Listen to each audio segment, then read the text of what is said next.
فاتحہ۔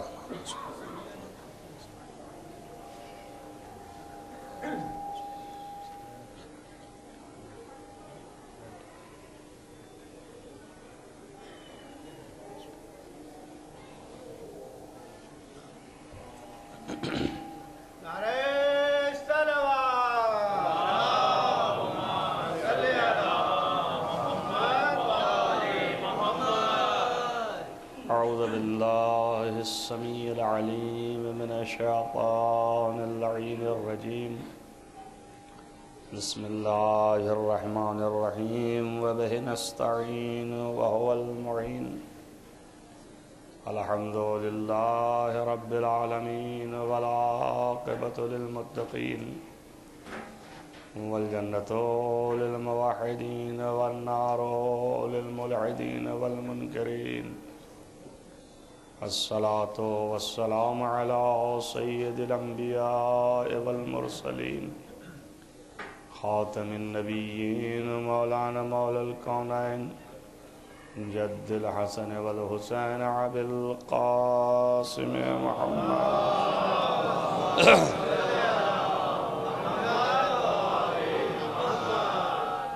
ولا سيما على ابن عمه ووزيره ووصيه وخليفته مطلوب كل غالب غالب كل غالب مولانا علي بن أبي طالب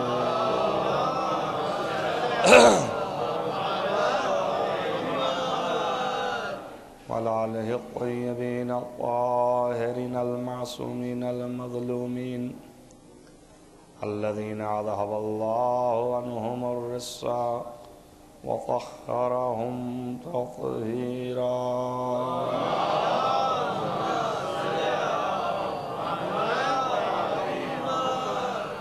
ولعنة الله على أعدائهم أجمعين من يومنا هذا إلى قيام يوم الدين. أما بعد فقد قال الله سبحانه وتعالى في كتابه الحكيم. بسم الله الرحمن الرحيم. إنه لقرآن كريم في كتاب مكنون لا يمسه إلا المطهرون. صلوات محمد.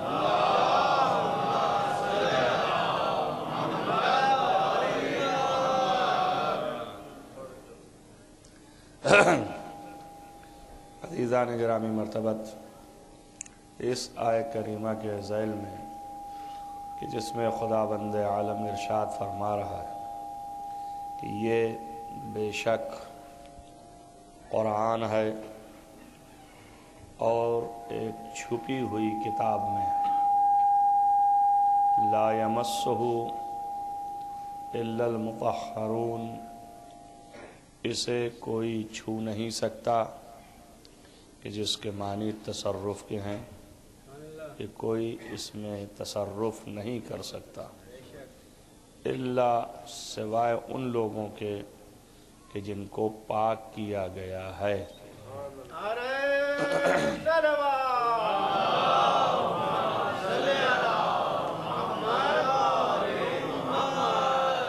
اس آیت کے ذیل میں موضوع تھا قرآن اور اہل بیت. اس کے اوپر چند مجلسیں آپ کے سامنے ہم نے پیش کی. آج کی بھی گفتگو اسی موضوع کے تحت ہے جس میں ارشاد ہے کہ قرآن اللہ کی جانب سے ہے اور یہ ایک چھپی ہوئی کتاب میں محفوظ ہے. اور دوسرا یہ کہ اسے کوئی تصرف نہیں کر سکتا، کوئی اس کے معانی مطالب اور اس کی چیزوں میں کسی بھی طریقے کا استعمال عام بشر نہیں کر سکتا ہے سوائے ان کے کہ جن کو پاکیزہ رکھا گیا ہے. تو یہ دو باتیں خود قرآن نے بیان کی. اسی لحاظ سے رسول نے بھی انہی دو کو چھوڑا ہے۔ فرمایا انی تارکم فیکم الثقلین کتاب اللہ و عطرتی و اہل بیتی۔ اس دن میں نے آپ کے سامنے اول دن یہ بیان کیا تھا کہ بعض حدیثیں اس طرح کی بھی لوگوں نے لکھا ہے، لیکن بہت شاذ و نادر اور مختصر ہے کہ جس میں اہل بیت کی جگہ پر سنتی بھی بیان کرتے ہیں، لیکن وہ کوئی مشکل نہیں ہے، اور اس کو اس دن ہم نے حل بھی آپ کے سامنے پیش کیا تھا۔ بس نتیجہ یہ ہے کہ اہل بیت کی حدیثیں زیادہ ہیں، تو ہم دو چیز چھوڑتے ہیں، ایک قرآن اور ایک اہل بیت۔ نبی کا یہ فرمان اور قرآن کا یہ بیان، یہ دو ہی چیز جو ہے وہ ہماری جانب سے تمہارے لیے بھی ہے۔ ایک قرآن اور ایک وہ لوگ جو قرآن میں تصرف کر سکتے ہیں، استعمال کر سکتے ہیں اور سمجھ سکتے ہیں۔ انہی دو کو ہم بھی پتہ دیتے ہیں، اور انہی دو کا رسول نے بھی پتہ دیا اور بتایا کہ یہ قرآن ہے۔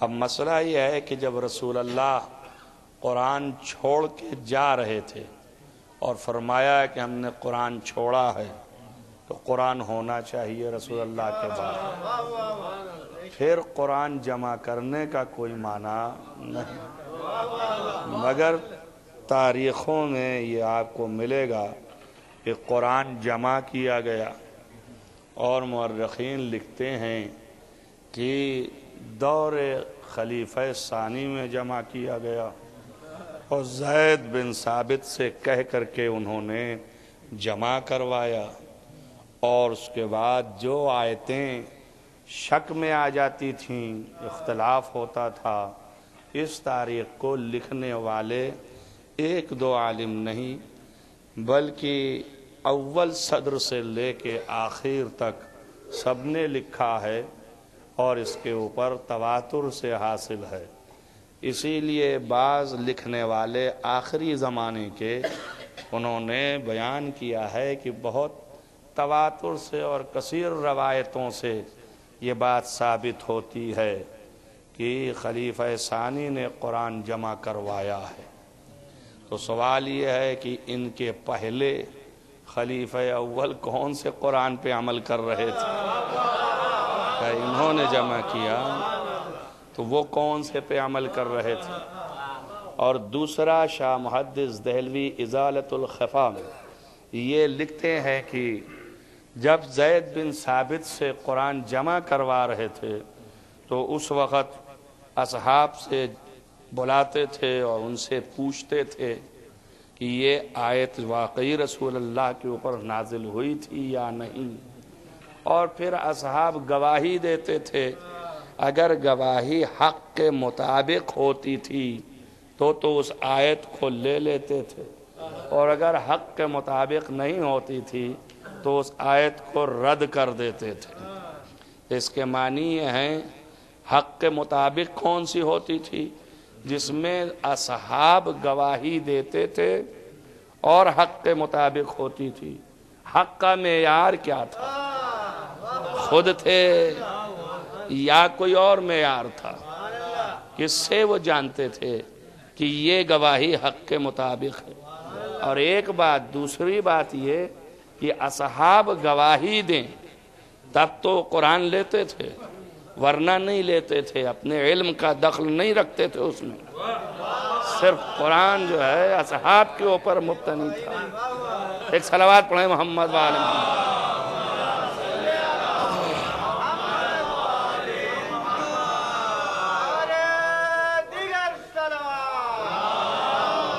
تو ہم آپ کو اپنے سے نزدیک کرنے کے لیے، لیکن ہمارا مقصد اور ہدف کچھ اور ہے، ہمیں کہیں اور جانا ہے، مگر یہ نزدیک کرنے کے لیے فرما رہے ہیں کہ جب اصحاب گواہی دیتے تھے تو اسے لے لیتے تھے، اور جب گواہی مستند نہیں ہوتی تھی تو اسے قبول نہیں کرتے تھے.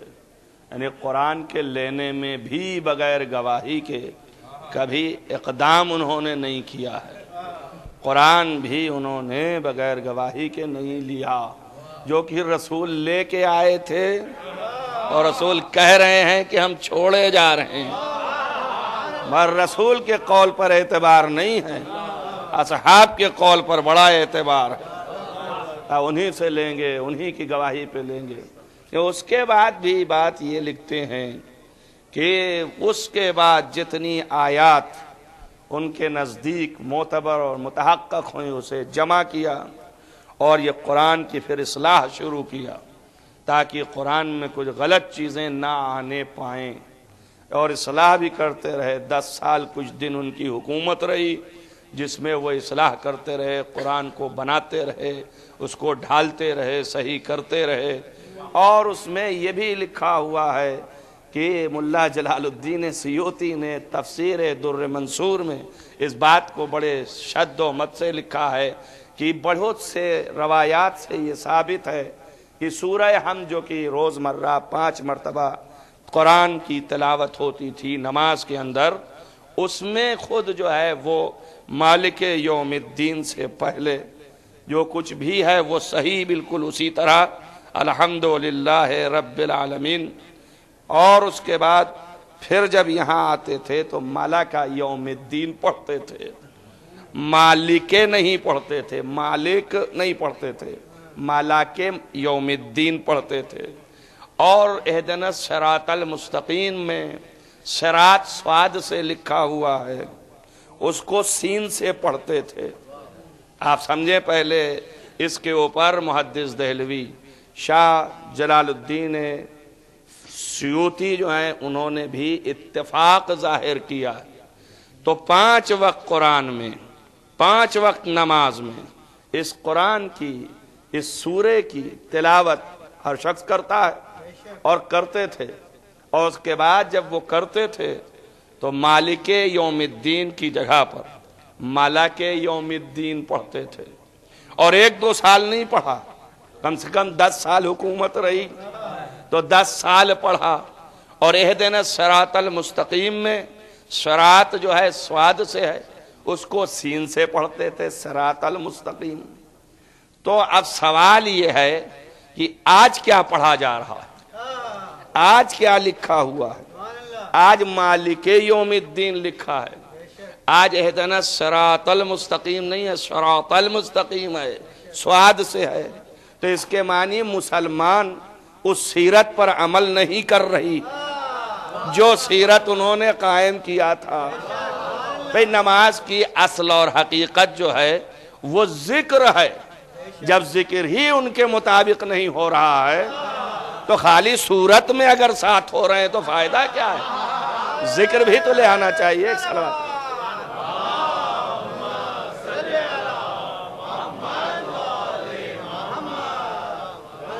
تو بس وہ کہتے ہیں کہ یہ پڑھتے رہے 1-2 سال نہیں، 10 سال تک. تو 10 سال تک کی سیرت مسلمانوں نے بھلا دیا. ان کا نہیں، اس کے بعد پھر سے قرآن جمع کیا گیا. بھئی جب ایک آدمی نے جمع کر دیا اور ایک ہی آدمی سے لیا، گواہیوں پر لیا، پریشانیوں سے لیا، مشکلوں سے لیا، زحمتوں سے لیا، اور اس کے بعد جب وہ مستند ہو گیا 10 سال اس کو رائج رکھا، تو پھر اب اس کے بعد اس قرآن کو مٹانا کیا معنی رکھتا ہے؟ اب اس کے بعد دوسرا قرآن پھر جمع کیا گیا، اور اس میں بھی یہ ہوا کہ اصحاب کو بلا کے لیا گیا. آپ بتائیے کہ یہ آیت ہے کہ نہیں، آپ بتائیے یہ آیت ہے کہ نہیں. اور اس میں ایک آیت میں جھگڑا یوں بھی ہوا کہ عبداللہ ابن مسعود نے کہا کہ یہ آیت ہے، اور خلیفہ سوم نے کہا یہ قطعاً آیت نہیں ہے. اور آپس میں یہاں تک جھگڑا ہوا کہ انہوں نے ان کو ڈنڈے سے مارا بھی کہ اگر تم کہو گے کہ یہ آیت ہے تو ہم تمہیں ماریں گے. کیوں؟ اس لیے کہ یہ آیت ان کے شان میں نازل ہوئی تھی. ہم کہا نہیں، یہ قرآن کا جز نہیں ہے.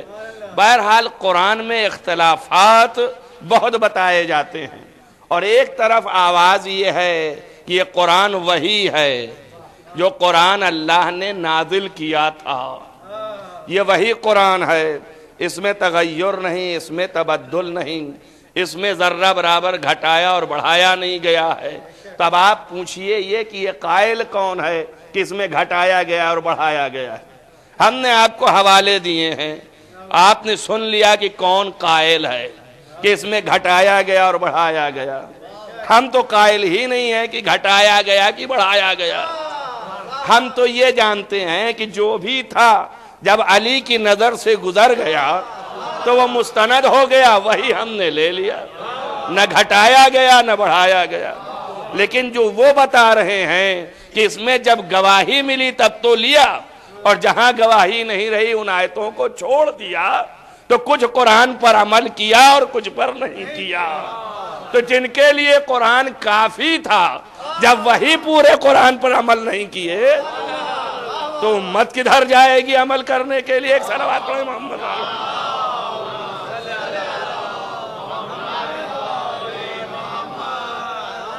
بس معلوم یہ ہوا کہ جو قائل ہیں کہ جیسا تھا ویسا ہی، یہ سوال بھی ہوا تھا کہ یہ بتائیے اختلافات ہیں، ہم تو قائل ہیں کہ کچھ نہ گھٹا ہے نہ بڑھا ہے۔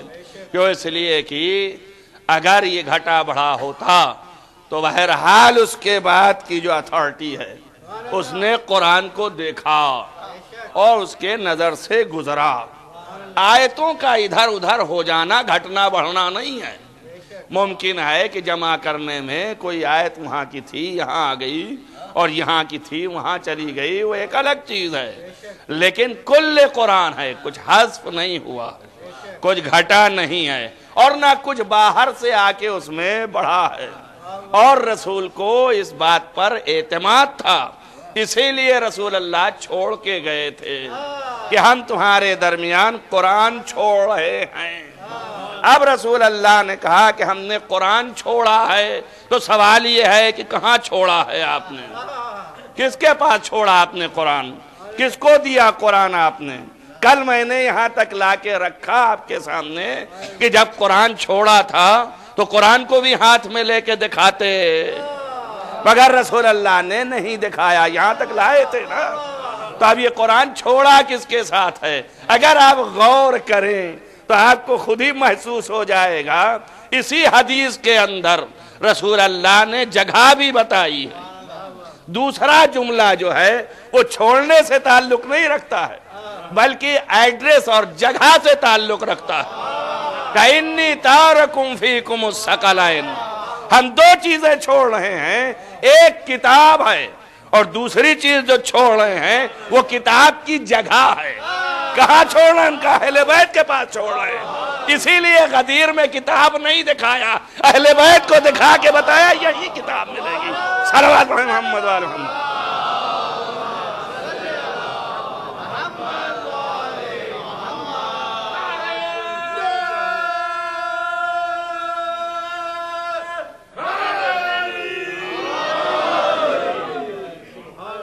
اب آپ اس کو ذرا سا غور و فکر کریں۔ ہم جو ہے یہاں مقدمتاً آپ کو لے آئے تھے، ہماری عادت نہیں ہے کہ ہم کسی چیز کو ایسا بیان کریں مگر یہ کہ صرف آپ کے ذہن کو نزدیک کرنے کے لیے ہے۔ بس قرآن چھوڑا اور ایڈریس بھی بتایا۔ اب آپ سنیے قرآن کے لیے اللہ کیا کہہ رہا ہے۔ سورہ رعد میں جائیے اور وہاں پر ایک آیت ہے، اسے جا کے ڈھونڈیے گا، میں آیت نمبر بھول چکا ہوں، لیکن یہ کہ آپ ڈھونڈیے آیت نمبر جا کے، سورہ رعد پکا یاد ہے، اس میں یہ قرآن میں رعد کے اندر موجود ہے کہ لو انا قرآنا، اگر جو ہے وہ قرآن ہوتا بالتحقیق ایسا، کیسا قرآن؟ آگے فرماتا ہے سیرت بہل جبال، کہ جس کے ذریعے سے پہاڑ چلنے لگتے، اور پھر اس کے بعد کیا ہوتا وقطعت بہ الارض، اور اس کے ذریعے سے زمین کی مسافتیں قطع کی جانے لگتی، یعنی زمین جو ہے وہ اس کی مسافت طے ہوتی، یعنی سفر کر لیا جاتا۔ لو انا، اگر اس طرح کا قرآن ہوتا، لو انا قرآنا سیرت بہ الجبال وقطعت بہ الارض، اور اس کے بعد کیا ہے کلما بہ الموتا، اور مردوں سے اس کے ذریعے سے گفتگو کیا جاتا۔ اگر ایسا قرآن ہوتا تو یہ قرآن پر بھی ایمان نہ لاتے۔ یعنی کیا مطلب؟ یہ قرآن جو موجود ہے یہ ایسا نہیں ہے؟ میں پوچھتا ہوں بھائی، قرآن ہی تو کہہ رہا ہے نا کہ اگر ایسا قرآن ہوتا تو یہ قرآن جو موجود ہے یہ نہیں ہے، یہ ایک بات۔ اور دوسری بات یہ کہ اس کے علاوہ کوئی قرآن ہے اللہ کے پاس جو ایسا ہے کہ اس کے ذریعے سے غور کریں پہاڑ جو ہے وہ اپنی جگہ ہٹ جاتے ہیں، جس کے ذریعے سے زمینیں کی مسافتیں طے ہو جاتی ہیں، جن کے ذریعے سے مردوں سے گفتگو ہو جاتی ہے، تو کوئی قرآن ہے ایسا؟ تبھی تو کہہ رہا ہے اگر ایسا ہم بھیجتے تب بھی یہ ایمان نہ لے آتے۔ جو کریں تو دو باتیں سمجھ میں آئی، ایک یہ کہ اس قرآن سے چاہے جتنی پھونک ماریے آپ، ایک بھی کام نہیں ہونے والا ہے، نہ مردہ بولے گا، نہ مردہ زندہ ہوگا، اور نہ ہی زمین کو آپ طے کر پائیں گے، اور نہ ہی اس قرآن کے ذریعے سے آپ جو ہے پہاڑ ہٹا پائیں گے۔ ایک دو نہیں، ہزارہ پہاڑ پر لے جا کے 1000 قرآن رکھیے، مگر ایک قرآن جو ہے یہ کام نہیں کرنے والا ہے۔ تبھی وہ کہہ رہا ہے کہ اگر ہم ایک ایسا قرآن بھیجتے کہ جس کی صفت یہ ہوتی کہ اگر وہ قرآن آتا سامنے تو اس کے ذریعے سے پہاڑ ہٹنے لگتے اور زمینوں کی مسافتیں طے ہونے لگتی اور مردے گفتگو کرنے لگتے، تب بھی یہ ایمان نہ لاتے۔ تو اس کا مطلب یہ ہے کہ یہ قرآن موجود ہے مگر بھیجا نہیں ہے ابھی۔ توجہ کریں آپ، اب اگر جہاں پر یہ صفت پائی جائے تو سمجھو کہ یہ وہی قرآن ہے جس کو وہ کہہ رہا ہے کہ اگر میں بھیجوں تب بھی یہ ایمان نہیں لانے والے ہیں۔ اب وہ کون سی جگہ ہے کہ جو دیکھ لے تو پہاڑ ہٹنے لگتے ہوں؟ آپ کے سمجھ میں آئے، مسلمان اسے سمجھے یا نہ سمجھے، لیکن غیر مسلمان دور سے چہرے دیکھنے کے بعد کہہ رہا ہے کہ میں ایسے نظر سے دیکھ رہا ہوں، اگر یہ کہہ دے تو پہاڑ اپنی جگہ سے ہٹنے لگے۔ صلوات محمد و محمد۔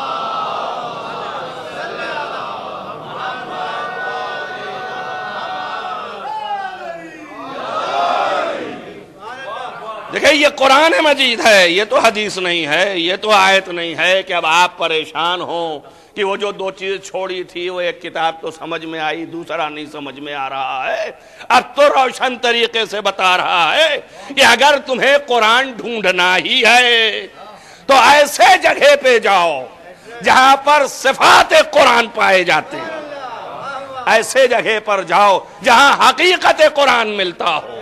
تو حقیقت قرآن کہاں ہے، کس جگہ پہ ہے؟ کہا جہاں پر یہ صفتیں پائی جاتی ہوں کہ ان کے چہرے خالی دیکھ لیں اور وہ کہتے ہیں کہ اشارہ کریں تو پہاڑ اپنی جگہ سے ہٹ جائے، اور یہ کہتے ہیں کہ ایک ایک لمحوں میں، یہاں سے کل بیان ہوا نا کہ 17 قدم میں مدینے سے تبوک تک پہنچ گئے، اور خود نہیں پہنچے تنہا بلکہ جس نے پیچھے سے چادر پکڑی تھی وہ بھی وہی پہنچا جہاں خود پہنچے تھے۔ تو ایک بات سمجھ میں آ گئی کہ علی کا ساتھ پکڑنے سے کبھی کوئی بچھڑے گا نہیں، جہاں علی جائیں گے وہیں وہ بھی جائے گا ساتھ۔ صلوات محمد و محمد۔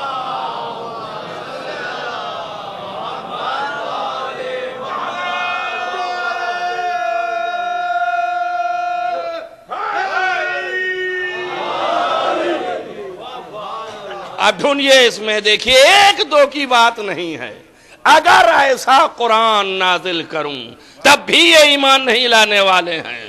تب ہم سے نہ سوال کیجئے آپ کہ بھائی کیا بات ہے کہ جب اتنے حق تھے، اتنے زیادہ سچ تھے، اتنے زیادہ عالم تھے، اتنے بڑے معصوم تھے، اتنا سب کچھ تھا، اتنی قدرت تھی، تو یہ دنیا مان کیوں نہیں رہی ہے؟ تو اللہ تو خود ہی گواہی دے رہا ہے کہ اگر ہم اس کو نازل کرتے، توجہ کریں، تو یہ ماننے والے نہیں ہیں۔ تو اس نے بتا دیا کہ کون ماننے والے نہیں ہیں، اور ان کی نسلیں بھی آج تک ہیں جو ماننے والی نہیں ہیں۔ لہذا آپ یہی ڈھونڈیے جو ایسے قرآن پر یقین رکھے، سمجھو وہ اللہ کی بات ماننے والا ہے، اور جو ایسے قرآن سے انکار کرے، سمجھو وہ اللہ کہہ رہا ہے کہ یہ ماننے والا نہیں ہے۔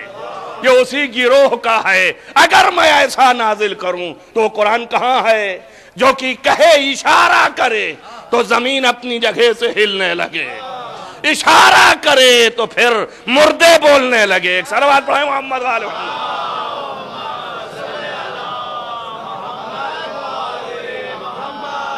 ابھی قرآن نازل نہیں ہوا، قرآن ابھی آیا نہیں، نبی جو ہے وہ اپنی اعلان نبوت جو کر رہا ہے، صرف قرآن کی پہلی آیت نازل ہوئی، پورا قرآن آیا نہیں۔ اقرأ باسم ربک الذی، فقط یہی نازل ہوا، اور اس کے بعد ہی قریش نے کہنا شروع کیا، دشمن بننا شروع ہوئے کہ یہ جو ہے وہ نبی نہیں ہے، یہ کیسے نبی ہو سکتا ہے، یقیناً یہ اس کے پاس نبوت نہیں ہے۔ جو قریش ابھی اس کو امین مانتے تھے، صادق مانتے تھے، وہی کہنے لگے کہ یہ نبی نہیں ہے۔ تو پھر اس کے بعد پیغمبر نے کہا کیسے مانو گے، ہمارے آباء و اجداد نے کسی نبی کو نہیں دیکھا ہے، اور تم بھی ویسے نبی نہیں ہو، تو آپ کس طرح سے مانو گے؟ تمہارے آباء و اجداد آئیں اور گواہی دیں تو تم مانو گے۔ کہا ایسا ہو ہی نہیں سکتا ہے۔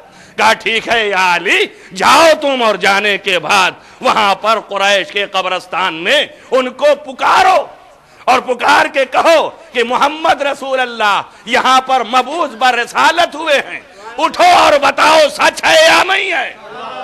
توجہ کریں میری بات پر، نبی گیا نہیں ہے، اپنے گھر میں بیٹھا ہے۔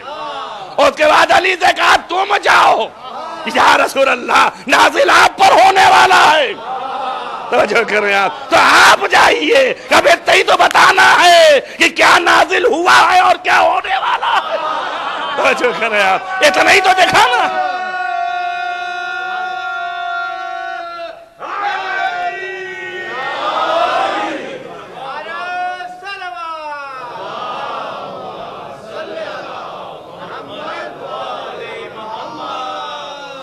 اب مولا تشریف لے آئے، ابھی امیر المومنین کا سن ہی کیا ہے، آج تک تو بحث کر رہے ہیں کہ جب اول زمانے میں رسول نے اعلان نبوت کیا اور ایمان لے آئے تو یہ 10 برس کے تھے، کوئی کہتا ہے 9 برس کے تھے، کوئی کہتا ہے 12 برس کے تھے، ارے رہے ہوں گے جتنے کے بھی تھے، لیکن یہ بتاؤ کہ کسی اور کو کیوں نہیں بھیجا کہ تم جاؤ مردوں کو پکارو؟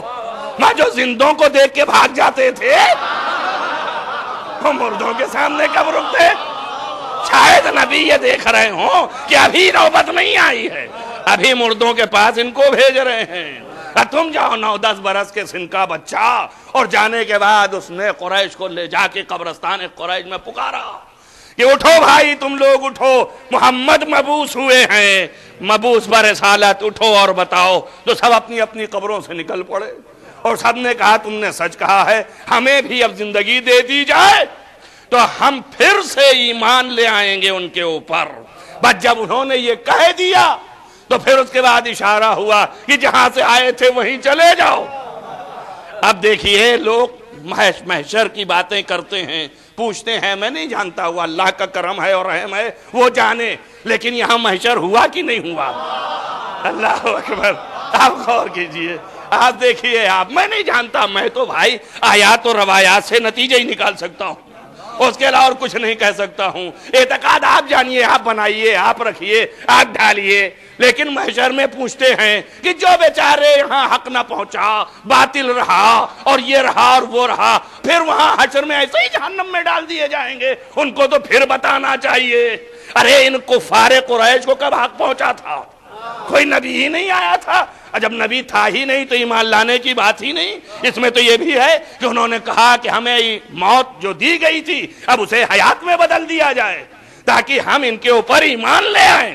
توجہ کریں آپ، پھر انہوں نے اشارہ کیا کہ ویسے ہی واپس چلے جاؤ، تو جہاں سے آئے تھے وہیں پھر واپس ہو گئے۔ 2 باتیں ہو گئی، مردہ کو زندہ بھی کیا، توجہ کریں آپ، اور زندگی سے پھر مردہ بنا دیا۔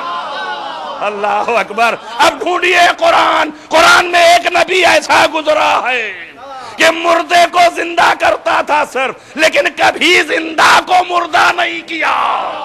توجہ کریں آپ، تو عیسیٰ اتنے بڑے زیادہ مقام پر پہنچنے کے بعد، تمام انبیاء کے خلاصہ بننے کے بعد مردہ کو زندہ ہی کرتے تھے، اور علی 10 سال کے سن میں مردہ کو زندہ بھی کرے، زندہ کو مردہ بھی کرے۔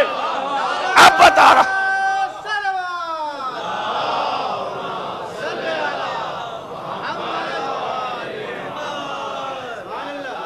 ایک سال بات اور پڑھیں محمد والا۔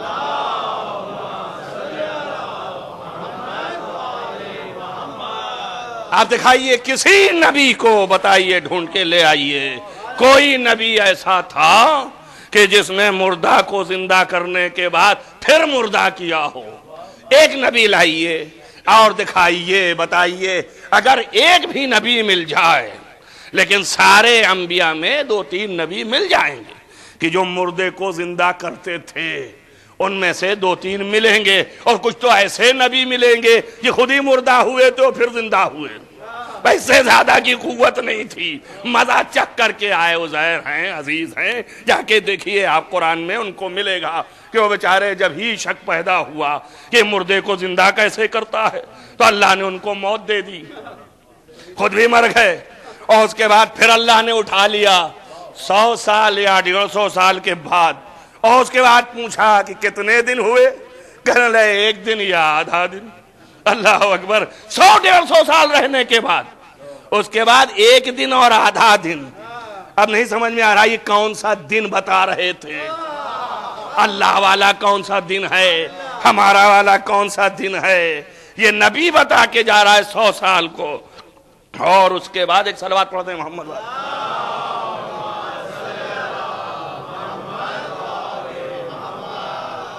اور اس کے بعد جب اٹھائے گئے تو اللہ سے انہوں نے کہا کہ میں 1 دن یا آدھا دن۔ اللہ نے کہا بھائی 100 سال یا 150 سال، یہ آدھا کی کیا بات کر رہے ہو؟ یہ بہت زیادہ دن ہے۔ اور اس کے بعد پھر اللہ نے کہا انظر الی طعامک، اپنے کھانے کو دیکھو، اور اپنے جو پینے کی چیز تھی اسے دیکھو، الی شرابک، حتیٰ یہ کہ جس پہ تم سوار تھے گدھا، اس کو بھی دیکھو۔ اور اس کے بعد فرمایا کہ یہ سب لم یتسنہ، ذرہ برابر پرانا نہیں ہوا، سب ویسے ہی کا ویسے ہی نیا ہے۔ لگ رہا ہے غذا آج کی ہے، لگ رہا ہے یہ پینے کا جو معاملہ تھا دودھ، یہ بھی آج ہی کا ہے، لگ رہا ہے یہ گدھا جتنے دن کا تھا اتنے ہی دن کا ہے۔ کم سے کم اس گدھے میں اتنی برکت تھی کہ اللہ نے اس کو ایسا محفوظ رکھا۔ اب دیکھیں آپ، ہر زمانے میں گدھے ہوتے، یہ ان کے زمانے کے، ان کے امت کے گدھے تھے کہ ان کو اللہ نے کہا فنجعل، میں نے ان کو قرار دیا آیتن للعالمین، یعنی عالمین کے لیے، لوگوں کے لیے، دنیا کے لیے ہم نے ان کو آیت اور نشانی قرار دیا۔ یعنی گدھے میں بھی اتنی صلاحیت اللہ نے دیکھ لی کہ یہ بھی اللہ کے نزدیک آیت کے قابل ہے، نشانی کے قابل ہے۔ ایک صلوات پڑھیں محمد والے۔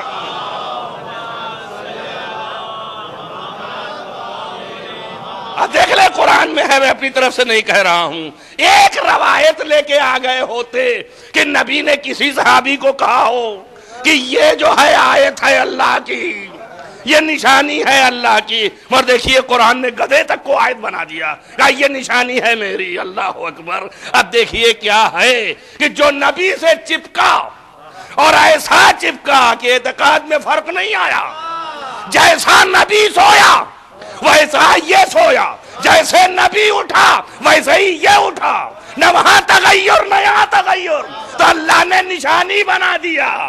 اب تو سمجھ میں آیا نا کہ نبی کی پیروی اس طرح کرو کہ جیسے نبی ہو ویسے ہی رہ جاؤ۔ اگر نبی کو چھوڑا تم نے اور ادھر سے ادھر ہوئے تو تم گدھے سے بھی بدتر ہو جاؤ گے۔ صلوات پڑھیں محمد وعلی محمد۔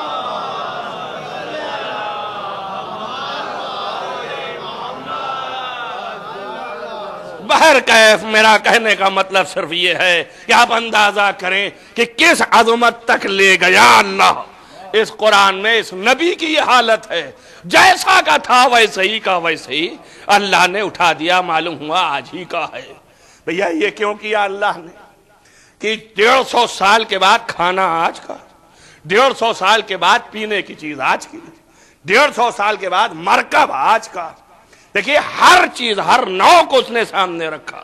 دودھ بہت جلدی خراب ہوتا ہے، بہت جلدی فاسد ہوتا ہے، اور جو کھانے میں غذا تھی اس کے لیے مفسرین نے لکھا کہ وہ بھی جو ہے وہ 3 تھا. یعنی یہ کہ آپ کے سامنے ایک قسم کا پھل ہے جو کہ آپ دنوں رات کھاتے رہتے ہیں. وہ پھل ہے کہ جو پک جانے کے بعد خراب بھی جلدی ہو جاتا ہے، لیکن اگر سوکھ جائے تو نہیں خراب ہوتا، اسے اللہ محفوظ رکھتا ہے. اب وہ بھی اسی طرح ہے جیسے تازہ ہے. تو یہ چیزیں کہ جو خراب ہونے والی تھی انہیں کو بھی اللہ نے رکھا اور تازہ.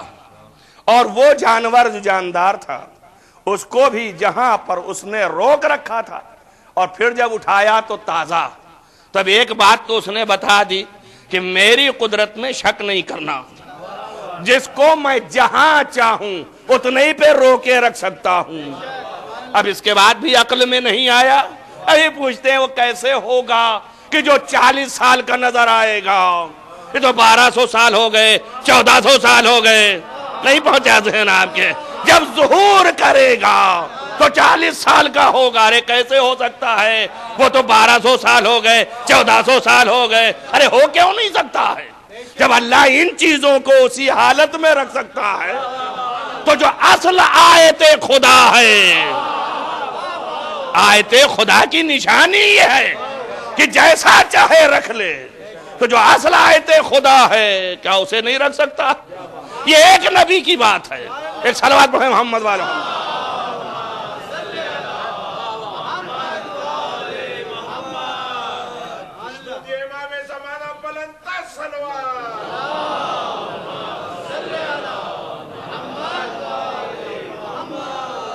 یہ تو ایک نبی ہے. اور دوسرا نبی بھی ایسے ہی ہے، جاتی ہوئی جوانی کو پلٹایا اس نے، بس اس سے زیادہ نہیں کیا. یوسف کے جتنے بھی کرامتیں تھیں ان کرامتوں میں سے ایک کرامت ہے کہ جاتی ہوئی جوانی پلٹا لی. مردہ کو زندہ نہیں کیا، مگر یہ کہ بوڑھی ہو گئی. وہ بھی کتنے سال کے بعد جب حکومت پھر سے ملی ان کو، برسر اقتدار ہوئے، گھوڑے پر سوار گزر رہے تھے. راستے میں بیچاری فقیر کی حالت میں مانگ رہی تھی، کھڑی تھی. پوچھا تو کون ہے؟ اس نے کہا میرا نام زلیخا ہے. کہا اللہ اکبر، تو بتا تجھے ہوا کیا تھا اس زمانے میں میرے ساتھ یہ حرکت کیا تو نے؟ اس نے کہا اب اس حالت میں آ گئی تو پوچھ رہے ہو، اسی زمانے میں پوچھتے تو بتاتی. تب حضرت یوسف نے، داستان لمبی ہے، صرف حضرت یوسف نے خدا سے دعا کیا، اور دعا کیا تو یہ عمر پلٹ آئی. عمر پلٹی نا. کس بات پر پلٹ آئی؟ یوسف کی دل میں محبت تھی. اس کے علاوہ اور کچھ تھا؟ اس کے علاوہ تو کوئی سبب نہیں تھا نا. صرف یوسف کی دل میں محبت تھی. یوسف تھے کون؟ نبی زادہ تھا نا. تو ایک بات سمجھ میں آ گئی نا کہ نبی زادہ کی دل میں محبت آئے تو عمریں پلٹ جاتی ہیں. جو کریں آپ، وہاں نبی زادہ کی محبت آئے تو عمر پلٹ جاتی ہے، وہاں نبی زادہ کی محبت آئے تو کردار بدل جاتے ہیں. تو اس میں کون سے تعجب کی بات ہے، کون سی حیرت کی بات ہے؟ انہوں نے پلٹایا جاتی ہوئی عمر کو. اب سنیں قرآن کہتا ہے وَجَعَلْنَاهُمْ أَئِمَّةً يَهْدُونَ بِأَمْرِنَا. یہ ایسے لوگ ہیں کہ جن کو ہم نے امام قرار دیا، اپنے حکم سے ہم نے انہیں امام قرار دیا. حضرت اسماعیل اور حضرت اسحاق 2 بیٹے ہیں، اور اسحاق کے یعقوب اور یعقوب کے یہ سارے بیٹے ہیں. یہ سب امام قرار دیے گئے. یوسف کے بعد سلسلہ جو انبیاء کا ہے، باقی جو ظالمین ہیں ان سے امامت نہیں پہنچی. لا ینال عہد الظالمین، ظالمین جو ہیں وہ میرا عہدہ نہیں پانے والے، لیکن یہ امام ہیں. تو ان امامت کا اطلاق جو ہے ابراہیم کے بعد اسحاق پر، اسحاق کے بعد یعقوب پر، یعقوب کے بعد یوسف پر. تو یوسف امام ہے. تو ایک بات قرآنی انداز سے سمجھ میں آ گیا کہ امام میں اتنی صلاحیت ہوتی ہے کہ جاتی ہوئی عمر کو پلٹاتا ہے. توجہ کریں آپ. تو ایک امام اگر یہ کر سکتا ہے کہ دوسرے کی جاتی ہوئی عمر کو پلٹا دے، تو کیا خود امام اپنی عمر کو روک نہیں سکتا؟ اپنی عمر کو بھی ٹھہرا سکتا؟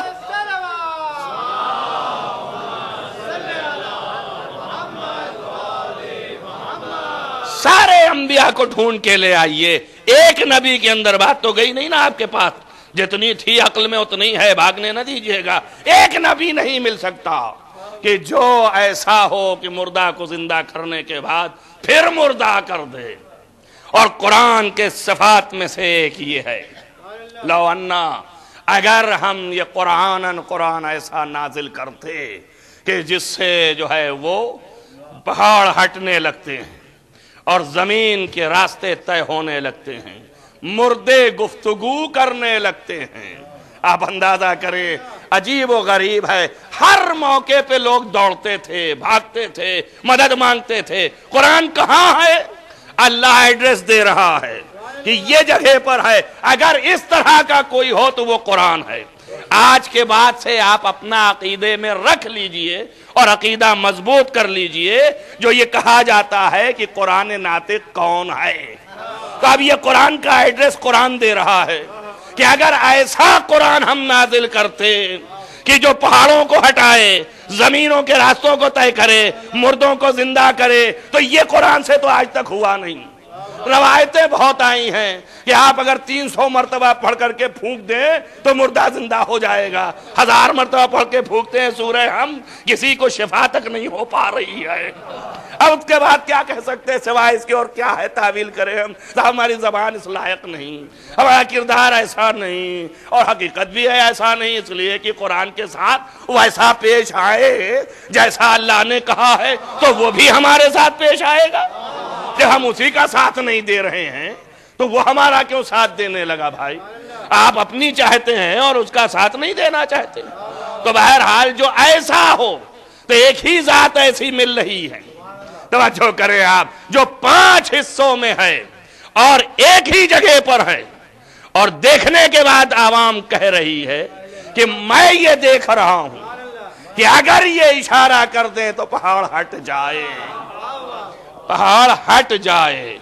بس یہ وہ قرآن ہے جس کو وہ کہہ رہا ہے کہ اگر میں نازل کروں تو پھر یہ بھی ایمان نہیں لانے والے ہیں۔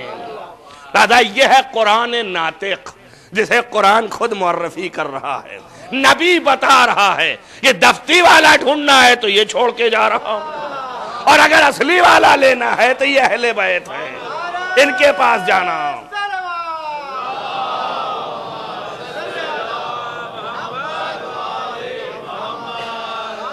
ایک صلوات اور پڑھیں محمد وآل محمد۔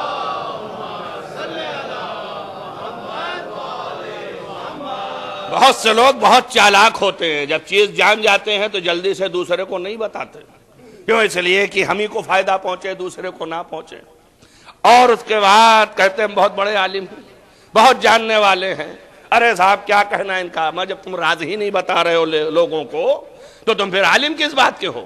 عالم تو اسے کہتے ہیں کہ جو گمراہ نہ کرے لوگوں کو، بتائے جا کر کے۔ اب آپ پوچھئے کہاں پر تاریخیں لکھی ہوئی ہیں، پر پڑی ہوئی ہیں کہ جب جب ضرورت پڑی تو بھاگ بھاگ کے وہیں جاتے تھے، تبھی تو کہا نا لولا علی، تو اس کے معنی یہ جا وہیں رہے تھے، تو پھر امت کو کیوں نہیں بتا رہے کہ چلو یہ ہے اصلی، یہاں ہمیں نجات ملے گی؟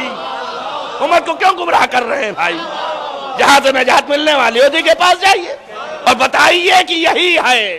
آپ دیکھیں نا کہ تاریخوں نے لکھا ہے، میں ایک مجلس ابھی پڑھ کے آتا ہوں شکاگو میں، یہ بڑا زور لگائے ہوئے ہیں کہ دیکھیے وحدت رکھیے، اختلاف نہ کریے۔ امیر المومنین علیہ السلام کا کردار وحدت کا کردار تھا، میں بھی کہتا ہوں بالکل تھا، مگر یہ بتائیے وحدت کے معنی یہ کہاں سے نکلے کہ آپ ان کے در پہ جائیے؟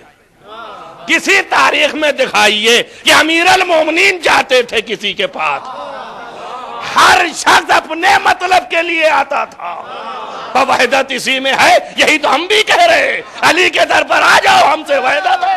صلوات پڑھو محمد وآل محمد۔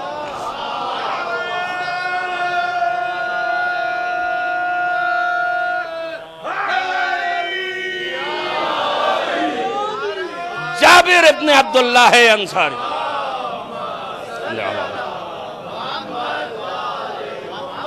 جابر کا بیان ہے کہ خلیفہ ثانی جب ان کی جنگ ہو رہی تھی ایران سے، اور آج بہت پیش کیا جاتا ہے اس لیے لے آیا ہوں، نہاوند کی جنگ ہو رہی تھی، تو گھبرائے مولا کے پاس آئے اور فرمایا کہ ہماری فوج شکست کھا گئی اور وہاں پر لوگ مارے جا رہے ہیں، اور بتائیے کیسے فتح ہو؟ مدینے میں بیٹھے، فوج وہاں ہے نہاوند ایران میں، اور یہاں سے پوچھ رہے ہیں کہ کیا کیا جائے؟ مولا نے کہا دیکھو ایسا ہے کہ یہ فتح ہو سکتی ہے۔ کس طرح سے ہو سکتی ہے؟ کہ اس طرح سے کہ تم جاؤ وہاں پہ، اور جانے کے بعد دیکھو، اور دیکھنے کے بعد ان کو ترکیبیں بتاؤ۔ ہائے یا علی، میں تو مدینے میں ہوں اور وہ نہاوند میں ہے، بہت دور ہے، جائیں کیسے؟ اور ترکیبیں بھی بتائیں تو کیا جو کریں؟ تو مولا نے کہا جو ہم کہہ رہے ہیں وہ بتاؤ۔ کہا بھائی اتنے کے لیے تو آئے ہیں، آپ جلدی بتائیے، مگر یہ جتنی دیر میں ہم لوگوں تک جائیں گے، خبر کریں گے، خط لکھیں گے، اس کے بعد پھر بھیجوائیں گے، تو اس وقت کہیں جب یہ جائے گا وہاں شک پیدا ہو جائے لشکر کو کہ میرا ہے یہ کلام کی نہیں ہے، میری طرف سے حکم ہے کہ نہیں ہے، کہیں لشکر پر بھی اعتماد نہیں تھا، ہو جائے شک پیدا ہو جائے، تو پھر آخر کیا ہوگا؟ اتنے دیر میں تو سب ختم ہو جائیں گے، تو اب کون سا راستہ ہے؟ تو لکھتے ہیں جابر ابن عبداللہ انصاری فرماتے ہیں کہ مولا نے کہا اچھا سن یہاں، اور پکڑ کے ممبر کے نزدیک کھڑا کیا، اور خود ممبر پہ بیٹھ کے چہرے پہ ہاتھ پھیرا اور کہا دیکھ کچھ دکھائی دیا؟ کہا یا علی پورا لشکر دکھائی دے رہا ہے۔ کہا لشکر کو پکار کہ اسی پہاڑ کے پیچھے آ جاؤ ورنہ تم سب مار دیے جاؤ گے۔ کہا یا علی یہ سن لیں گے؟ کہا جو کہہ رہا ہوں وہ کرتا جا۔ توجہ کیا؟ صلوات علی محمد و آل محمد۔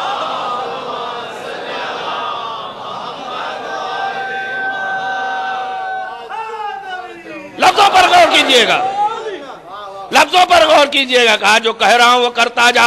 کہا ٹھیک ہے، پکارنا شروع کیا۔ کہا کیسے پکاروں؟ کہا یا ساریۃ الجبل، اے ساریہ، اے فوج والو، اے لشکر والو، تم اسی پہاڑ کی طرف چھپ جاؤ، اور اس کے بعد جب وہ لوگ سامنے سے ہٹیں تو پھر تم پیچھے سے حملہ کر دو، اور اس کے بعد تمہیں فتح نصیب ہو جائے گی۔ لوگوں نے وہاں سن لیا اور آوازیں بھی پہچان لی کہ کس کی ہے، اور لوگ جبل میں چپک بھی گئے، جا کر کے پہاڑ میں جا کے چھپ بھی گئے۔ اب پہاڑ کی عادت تھی تو بیان کرنے میں آسانی بھی ہوئی، لہذا پکارا، لوگوں نے سنا، پہاڑوں میں چھپے، اور اس کے بعد پھر مولا نے ہٹا دیا، جیسے تھے ویسے ہی ہو گئے۔ توجہ کر رہے ہیں آپ؟ اب بتائیے، آپ لوگ پوچھتے ہیں، کہتے ہیں یہاں کیا کہا مولا نے؟ مولا نے کروایا کس طرح سے؟ آنکھوں پر ہاتھ پھیرا، اور پھیرنے کے بعد کہا دیکھ۔ کہا پورا مجمع دکھائی دے رہا ہے، منظر دکھائی دے رہا ہے۔ توجہ کر رہے ہیں میری بات پر؟ اس کے بعد کہا پکار، تو پورا مجمع وہاں سن رہا ہے۔ اللہ اکبر! کیا قوت امامت ہے! اگر ہاتھ پھیر دے اور زبان سے کہہ دے اور یہ پکارے تو وہاں آواز جائے، تو جب امام پکار رہا ہوگا تو پوری کائنات کو آواز جائے گی کہ نہیں جائے گی؟ اپنا پوچھنا کہ جب وہ آئیں گے تو ہم کیسے جانیں گے کہ کب آئے اور کب نہیں آئے؟ جیسے ہی کہیں گے انا حجت ابن الحسن، سب کے کان میں صدا چلی جائے گی۔ صلوات علی محمد و آل محمد۔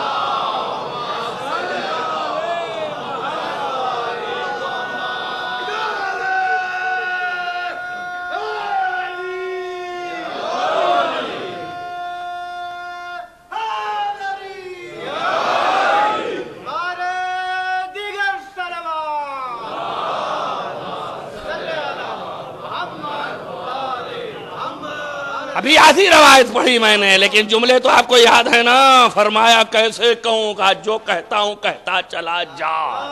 تو اب کس نے عمل کیا؟ بتاؤ، تاریخ نے یہی لکھا نا، علی نے جو کہا جو کہتا ہوں وہ کرتا چلا جا، حکم کیا وہ کرتا چلا گیا، تو کس نے عمل کیا؟ اچھا کرو میری بات پر، اور کس کے کہنے پہ عمل کر رہا ہے؟ اب بتاؤ بیعت کس نے کی؟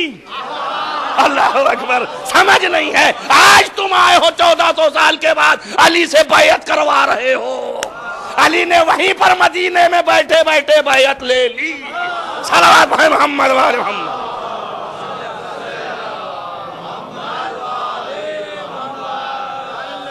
اگر یہ مانتے نہ ہوتے تو دوڑ کے آئے کیوں؟ اگر جانتے نہ ہوتے تو آئے کیوں؟ اور اگر مانتے نہ ہوتے تو کہنے پر عمل کیوں کیا؟ بس معلوم یہ ہوا کہ بیعت ادھر سے ہے یہاں، اب تم نہ کہنا اسی کا نام خلافت ہے۔ اب بیٹھ جائے کوئی بھی کہیں بیٹھ جائے، بہت سے ہوتے ہیں ایسے بیچارے کہ جو بہت ہی زیادہ منکسر المزاج ہوتے ہیں، بہت سے شہنشاہوں کے بارے میں تاریخیں لکھتی ہیں، اپنے سنگھاسن پر نہیں بیٹھے، اپنے آسن پر نہیں بیٹھے، اپنے تاغاؤ تکیہ پہ نہیں گئے، اپنے بادشاہیت کے تخت پر نہیں گئے، اور تاج نہیں پہنا، وزیر کو سامنے رکھا، خود نیچے سے کرتے رہے، کہا جانے دو اسی کو شوق زیادہ ہے تو یہی حکومت کر لے، لیکن عقلیں تو یہاں سے چل رہی ہیں۔ توجہ کریں آپ، اب تاریخیں لکھتی ہیں، جابر کہتے ہیں کہ جیسے میرے مولا نے کہا ویسے انہوں نے کیا، ہمیں یقین ہو گیا کہ سب کچھ ویسے ہی ہوا ہوگا وہاں، ہم تو یقین سے بیٹھے تھے، لیکن پھر بھی ان کو شک تھا، پتہ نہیں لوگوں نے سنا کہ نہیں سنا۔ جب لوٹ کے آئے تو لوگوں سے پوچھا بھی کہ بھائی سن لیا تھا کہ نہیں سن لیا تھا، اگر سنتے نہیں تو بچتے نہیں۔ جو کریں آپ، اب سوچیں آپ کہ جس علی میں اتنی قوت ہے کہ اپنے دشمن، سیاسی دشمن اور حریف کو اس طرح کی قوت دے رہا ہے، بس ختم کر رہا ہوں آپ کے سامنے، بتائیے جو اپنے سیاسی حریف کے ساتھ بھی یہ عمل کرتا نظر آئے کہ اس کو بھی بچائے، اس کے لوگوں کو بھی بچائے، تو کیا سوچ سکتے ہیں کہ علی اپنے چاہنے والوں کو نہیں بچا سکتا؟ اپنے چاہنے والوں کو وہ نہیں بچا سکتا ہے۔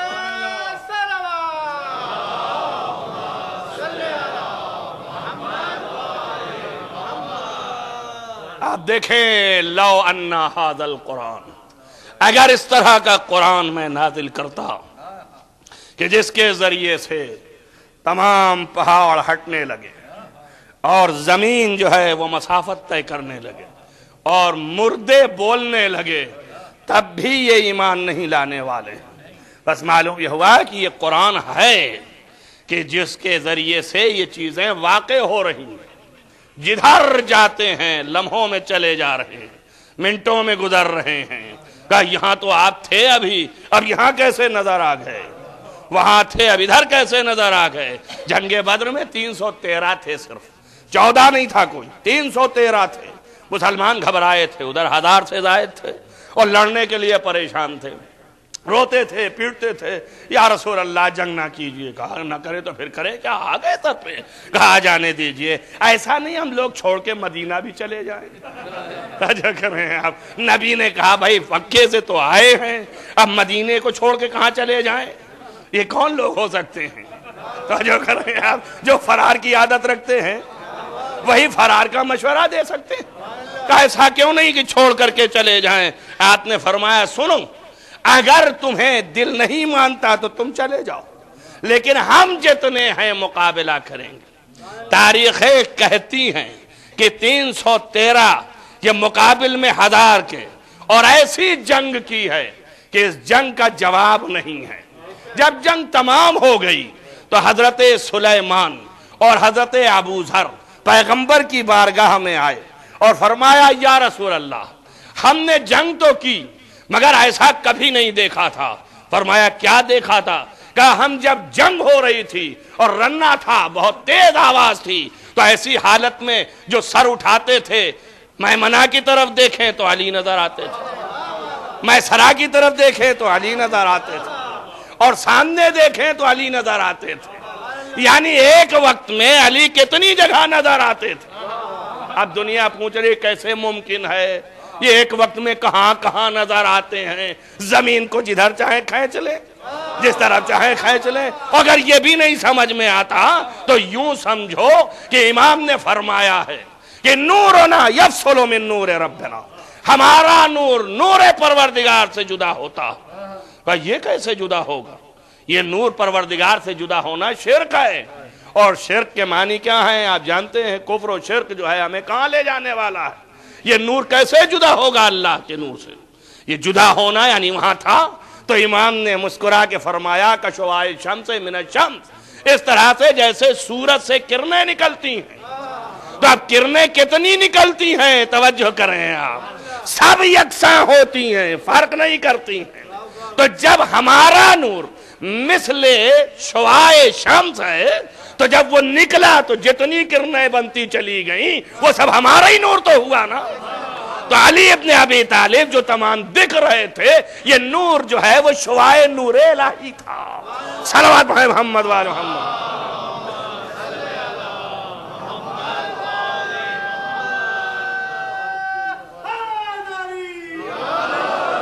کنز الاموال والے نے صاحب کنز الاموال نے لکھا کہ نہیں پیغمبر نے فرمایا کہ تمہیں معلوم نہیں ہے، اور قرآن میں بھی آیت موجود ہے کہ اللہ نے بہت سے ملک بھیجے تھے جو ملک مومنین کی مدد کر رہے تھے، اور وہ ملک جنگ کر رہے تھے، اور ملک آگے بڑھ بڑھ کر کے حملہ کر رہے تھے، میمنہ میں بھی، میسرہ میں بھی، سامنے بھی. اور قرآن میں بھی اللہ نے کہا کہ وہ دن یاد نہیں کرتے ہو جب ہم نے 3000 ملک بھیجا تھا اور تمہاری مدد کی تھی. تو بہرحال ملک آئے تھے، تو اب اتنا ہی اللہ سے کہنا ہے یا اللہ ملک بھیجا تھا، بھیجنا بھی چاہیے. یہ بیچارے غریب مومنین و مسلمان، ان کی پٹائی ہوتی، کافرین جو ہے اونچے اٹھتے اور کہتے کہ ہم ہی جو ہیں بول بالا رکھتے ہیں، ہم ہی جو ہیں وہ مقام زیادہ رکھتے ہیں، تو مدد ضروری تھی. ملک بھیجا تو نے، مگر ملک کو ان کی صورت میں کیوں بھیجا؟ بس توجہ کریں آپ. یا اللہ ایک نہیں 3 لاکھ یا 30,000 یا 3,000 اتنے ملک بھیجے، اور وہ سب صورت علی میں بھیجے.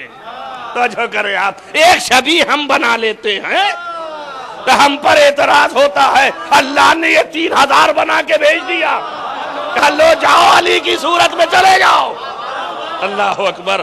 اللہ شبیہ بنائے تو اعتراض نہیں ہے، ہم بنا لیتے اعتراض ہے. ہم کچھ نہیں کرتے، ہم تو صرف اللہ کے بنائے ہوئے چیز پر عمل کرتے ہیں. کیوں؟ اس لیے کہ اس کی سنت ہے، اس کی سیرت ہے. ایک صلوات پڑھیں محمد والے.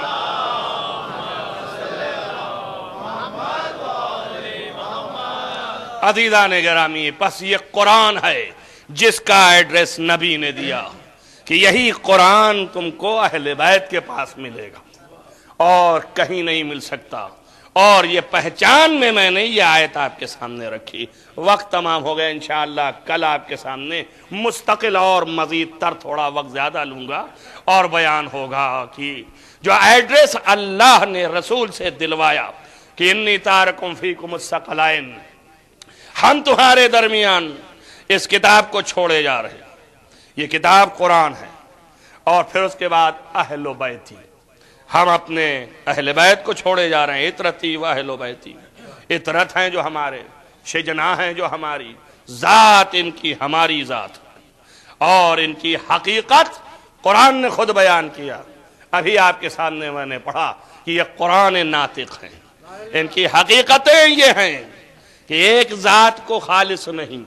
یہ دیکھنے والے جو تھے مباہلہ میں، بھئی علی سامنے تھے دیکھ لیا، حسنین کے بھی چہرے سامنے تھے دیکھ لیا، رسول اللہ کا بھی چہرہ سامنے تھا دیکھ لیا، لیکن حضرت زہرا چادر میں لپٹی گئی تھی تو عیسائیوں کو دکھائی تو نہیں دے رہی تھی، مگر پھر بھی عیسائیوں نے پہچان لیا. اس کے معنی یہ ہیں کہ چادر کے باوجود نور زہرا اتنا ساطع تھا کہ دیکھ کے سمجھ لیا کہ یہ کون آئے اور ان کی ذاتیں کیا ہیں. فاطمہ زہرا اہل بیتی، اہل بیت کی وہ مکمل بی ہے کہ جس کے ذریعے سے اللہ نے معرفت محبت کروائی. یہی ہے نا حدیث قصہ میں، آج شب جمعہ بھی ہے، یہی ہوا تھا نا. اعلموا یا ملائکتی، تم جانو کہ میں نے یہ کائنات کو خلق نہیں کیا ہے مگر صرف انہی کی محبت میں خلق کیا ہے، یہی پنجتن کی محبت میں. اور وہاں جب سب ہیں، میں اتنا ہی بتانا چاہتا ہوں آپ کو کہ جبریل روز آتے تھے، حضرت زہرا کی چکیاں پیستے تھے، سنتے ہیں آپ، حسنین کو کھلاتے تھے، جھولا جھلاتے تھے، سنتے ہیں آپ، اور گھر پہ آ کے پیغام لاتے تھے، سلام و درود لاتے تھے. تو زہرا کو بھی پہچانتے ہیں، حسن کو بھی پہچانتے ہیں، حسین کو بھی پہچانتے ہیں، علی کو بھی پہچانتے ہیں، اور جن کے پاس وحییں لے کے آتے تھے ان کو بھی پہچانتے ہیں. لیکن جب چادر کے اندر سب کو جمع کیا تو جبریل نے پوچھا کون لوگ ہیں اس چادر کے نیچے؟ تو آج کیوں نہیں پہچان رہا؟ نصارہ و نجران میدان مباہلہ میں چادر کے بعد پہچان رہے ہیں۔ اچھا کریں آپ، اور جبریل نہیں پہچان رہا جو روز کا پہچاننے والا ہے۔ عجب نہیں، اللہ جواب دے، پہچانتا سب ہے، پہچانوانا چاہتا ہے، اور آج کے دن بتانا چاہتا ہے کہ عظمت کس کی کیا ہے، اور آج کے دن یہ ظاہر کرنا چاہتا ہے کہ کون لوگ ہیں اس کے نیچے۔ اللہ نے حکم دیا کہ جا دیکھ کون لوگ ہیں، مگر پوچھتا ہے بتا دے کون لوگ ہیں، کہ ہم فاطمہ و ابوہا و بالہا و بنوہا، یہ فاطمہ ہے،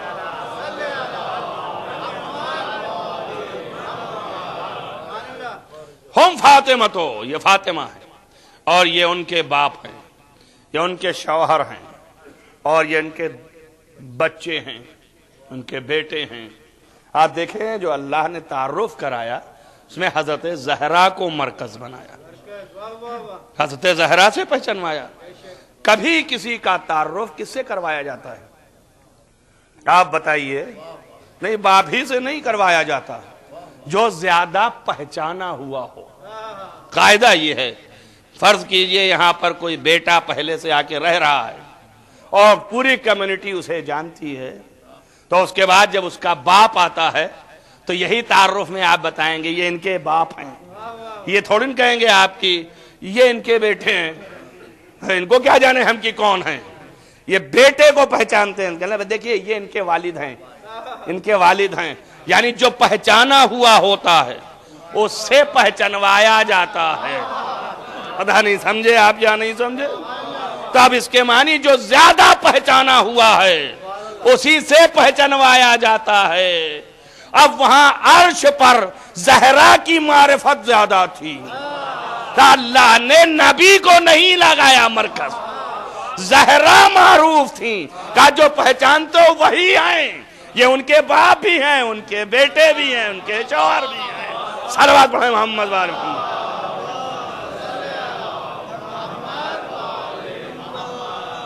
اور ایک وجہ یہ بھی تھی کہ آج عصمت کا دن ہے، بتانا ہے کائنات کو کہ عصمت ان کی وجہ سے ہے، یہ نبوت پائیں گے منصب مگر عصمت کی وجہ سے، یہ امامت کا منصب پائیں گے مگر عصمت کی وجہ سے، تا عصمت ان کی وجہ سے ہے۔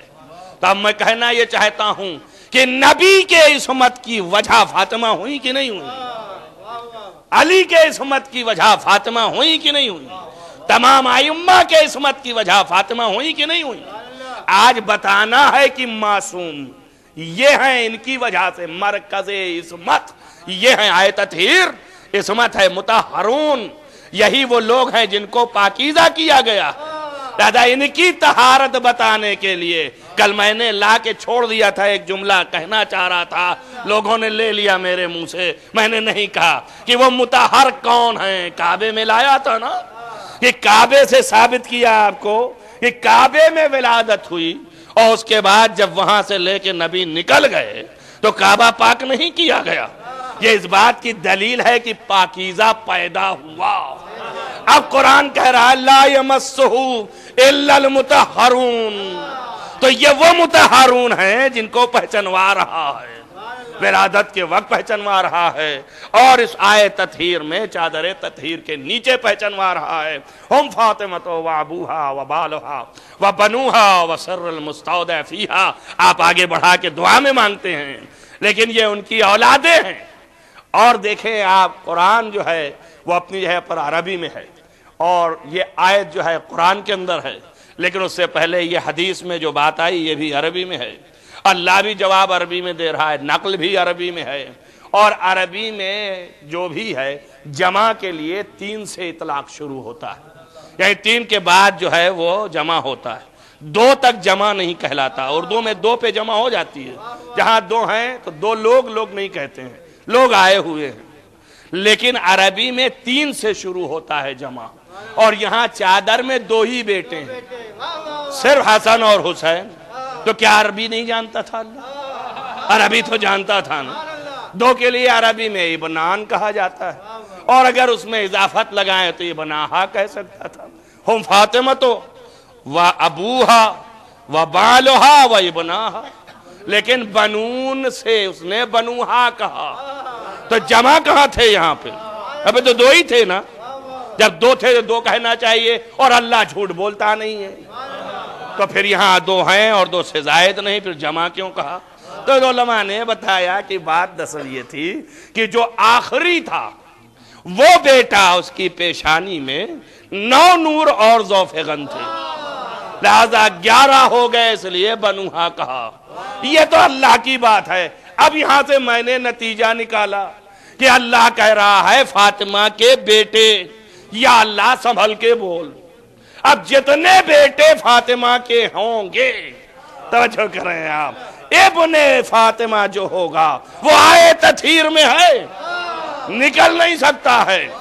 اور ہمارے پاس بھی ایک مشکل ہے، دیکھیے آپ، یہاں پر حسن و حسین تو ابن فاطمہ ہیں، لیکن ایک ذات ایسی ہے کہ جس کو فاطمہ نے کہا یہ بھی میرا بیٹا ہے نا۔ علامہ شیخ صدوق نے فرمایا روز حشر جب حضرت زہرا آئیں گی تو یہی فرمائیں گی ہاذان یدان مقطوعتان من ابنی العباس، میرے بیٹے عباس کے ہاتھ ہیں ابن۔ تو اب جتنے ابن ہیں وہ سب آئے تطہیر کے مصداق ہو گئے کہ نہیں ہو گئے؟ اب مشکل یہ ہے ہمارے لیے کہ ہم 14 سے 15 معصوم کر نہیں سکتے، معصوم جو ہیں وہ صرف 14 ہیں، 15 بنا نہیں سکتے۔ اور ادھر اللہ کہہ رہا ہے بنوہا، قاعدے کے مطابق حضرت عباس بھی آئے تطہیر ہیں، مگر آئے تطہیر کے مصداق وہ نہیں ہیں۔ فرق یہ ہے کہ حضرت فاطمہ نے بیٹا بنایا، ان کا بیٹا پیدا ان سے نہیں ہوا، لیکن ابن تو کہا ہے۔ اب علماء کریں کیا؟ یہ ذات اتنی بلند ہے، اس لیے علماء نے کہا کہ معصوم نہیں کہتے ہیں مگر محفوظ عن الخطا، یعنی معنی معصوم۔ معصوم کا معنی یہ ہے کہ خطا سے باقی رہنے والا، اسی کو کہتے ہیں معصوم۔ معصوم کی لفظ نہیں استعمال کرتے، کیوں؟ اس لیے مجبور ہیں، 14 سے 15 نہیں کر سکتے ہیں۔ لیکن میری فکر یہ ہے کہ دونوں کا فرق بھی سمجھ لیں، اتنا ہی فرق ہے جتنا حسین میں اور عباس میں فرق ہے، اتنا ہی یہاں عباس کی عصمت میں اور حسین کی عصمت میں فرق ہے۔ حسین مصداق آئے تطہیر ہیں، حسین جو ہے وہ مصداق آئے تطہیر ہیں، اور عباس محافظ آئے تطہیر ہیں۔ ایک صلوات پڑھیں محمد وآل محمد۔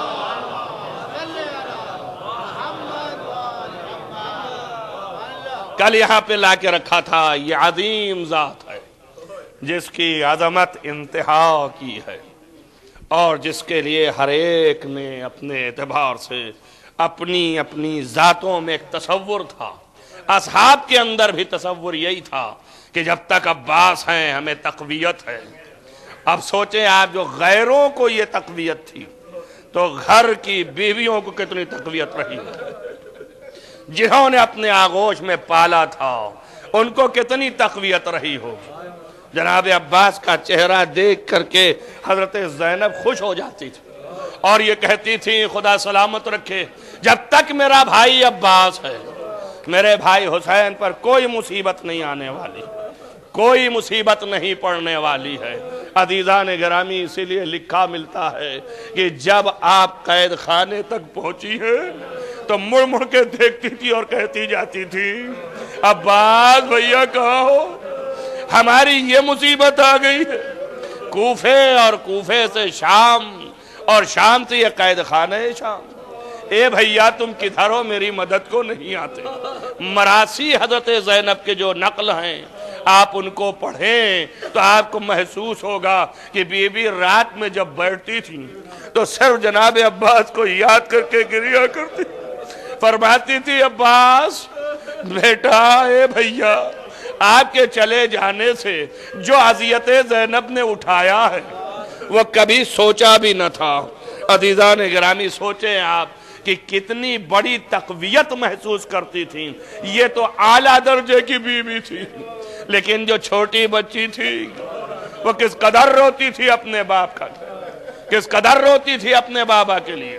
مگر جب بھی روتی تھی باپ کے ساتھ جیسے ہی رو کے ختم کرے نہر فرات کا رخ کرے آواز دے، اے چچا جب سے آپ گئے ظالمین نے بڑے تازیانے مارے، تماچے مارے، پانی نہیں پلایا۔ ایک ایک بیویوں کی فریاد ہے۔ عزیزان گرامی، راہ میں جب جاتی تھی بیویاں تو گریہ کرتی ہوئی جاتی تھی۔ ایک روایت میں لکھا ہے کہ راہ میں عباس کا سر نوکے نیزہ پر بلند ہوتا تھا تو گر جاتا تھا، ٹھہرتا نہیں تھا، تو ظالمین نے گھوڑے میں باندھ دیا تھا۔ حضرت زینب دیکھتی جاتی تھی تو روتی جاتی تھی، کہتی جاتی تھی بھئی عباس یہ تمہاری مصیبت مجھ سے دیکھی نہیں جاتی۔ اللہ اکبر۔ آپ دیکھیں یہ ٹھہرتا کیوں نہیں تھا نوکے نیزہ پر، برابری نہیں چاہتا تھا امام حسین کی، اس لیے جب نیزے پر علم کرے تو گر جاتا تھا۔ ظالم تازیانہ لے کے سید الساجدین کی پشت پر مار کے پوچھا کہ اسے یہ رکتا کیوں نہیں، تو نصب کر دے چل کے۔ آپ نے فرمایا بھائی یہ میرے چچا کا سر ہے، یہ نوکے نیزہ پہ ٹھہر نہیں سکتا، کہ اس لیے کہ میرے بابا کا سر بھی وہیں پر ہے، یہ کبھی ساتھ میں علم نہیں ہو سکتا ہے۔ آپ دیکھیں کہ کتنا ادب ہے امامت کا اور کتنا فرق ہے۔ عزیزان گرامی، ساری بیویاں گریہ کرتی تھیں، قید خانے میں تنگ آ گئی رہتے رہتے، اس طرح کا قید خانہ تھا۔ یہ ایام ایسے ایام چل رہے ہیں کہ جس میں لمحے لمحے کا ملتا ہے۔ جناب عباس کا ایک گھوڑا تھا، اس کا نام مرتجل تھا۔ جب کربلا لوٹ لی گئی تو اس میں یہ گھوڑا لٹ کر کے شام آیا۔ یزید کو بہت پسند تھا، یزید نے حکم دیا میرے استبل میں ڈال دیا جائے، اور ایک دن اس گھوڑے کو قید خانے کی جانب سے لے جایا جانے لگا۔ جناب سکینہ در پر کھڑی تھی، گھوڑے کو جیسے ہی دیکھا پکارا، کہا ہے میرے چچا کے فرس کیا تو میری آواز نہیں سنتا ہے؟ عزیزوں لکھا ہے کہ جانور قدم آگے نہیں بڑھایا، ظالموں نے بہت کھینچا اور بہت اس کے اوپر ضرب و شتم کیا، مارا، لیکن گھوڑا آگے نہیں بڑھا، وہی رک گیا۔ پھر گھوڑے کو کھینچتے ہوئے زندان کے در کے نزدیک لے گئے۔ جیسے ہی نزدیک لے گئے گھوڑے نے سکینہ کے پیر پر اپنا منہ رکھ دیا۔ عزیزوں بچی نے جو یہ دیکھا تو چہرے سے لپٹ گئی، کہا میرے چچا کے فرس مجھے پہچانتا ہے تو؟ روایتیں کہتی ہیں کہ اس جانور کے آنکھوں سے آنسو ٹپک رہے تھے۔ آپ اپنی قدر پہچانے کہ آپ انسان ہیں، حسین پر گریہ کر رہے ہیں، وہ جانور رو رہا تھا۔ خدایا گواہ ہے، مورخین نے لکھا کہ جب گھوڑا بہت دیر تک روتا رہا، سکینہ بیان کرتی رہی اور کہتی رہی ہے فرس با وفا تو میرے چچا کو لے گیا نہر فرات پر اور اس کے بعد لوٹا کے نہ لایا، دیکھ میری حالت کیا ہے، میں قید خانے میں ہوں۔ عزیزو جس حالت میں دیکھا گھوڑے کے اوپر اتنا اثر ہوا کہ جب لوٹا کے لے گئے تو 3 دن سے زیادہ زندہ نہیں رہا۔ اللہ اکبر۔ میں یہی اب کہنا چاہتا ہوں، پوچھنا چاہتا ہوں، خدا جانے یہ تو مورخین نے لکھا ہے، لیکن کس انداز میں سکینہ نے بیان کیا کہ جانور کے دل پر اتنا اثر ہوا کہ 3 دن سے زیادہ زندہ نہیں رہا۔ اللہ اکبر۔ کتنے شقیق القلب لوگ تھے شام کے کہ سکینہ کا بیان ہوتا تھا لیکن قید خانے سے آزاد نہیں کیا۔ اللہ اکبر۔ عزیزان گرامی آپ غور کریں یہ قید خانہ کس قدر کا اذیت کناں قید خانہ تھا۔ میں نے جو وقت لیا ہے آپ کا، اس وقت میں صرف معال مجلس جو ہے وہ یہ ہے کہ سیدہ کا دل خوش ہو جائے۔ عزیزان گرامی بچی بڑی گریہ کرتی تھی۔ ہاں عزیزو، ابھی امام رضا علیہ السلام دنیا سے روانہ ہوئے تھے، آپ نے پرسا دیا۔ میں نے تاریخ میں پڑھا کہ آپ کو 2500 یا 3000 دینار کا بہترین کفن ملا تھا۔ بس دل چاہتا ہے کہ مولا جب آپ کو یہ کفن دیا ہوگا تو بچی تو یاد آئی ہوگی جو قید خانے میں پھٹے کرتے کے ساتھ دفن کر دی۔ جزاکم ربکم خیر الجزا۔ عزیزو کتنی مصیبت تھی، بچی قید خانے میں تڑپ تڑپ کے مر گئی، اپنے باپ کو یاد کر کر کے مر گئی۔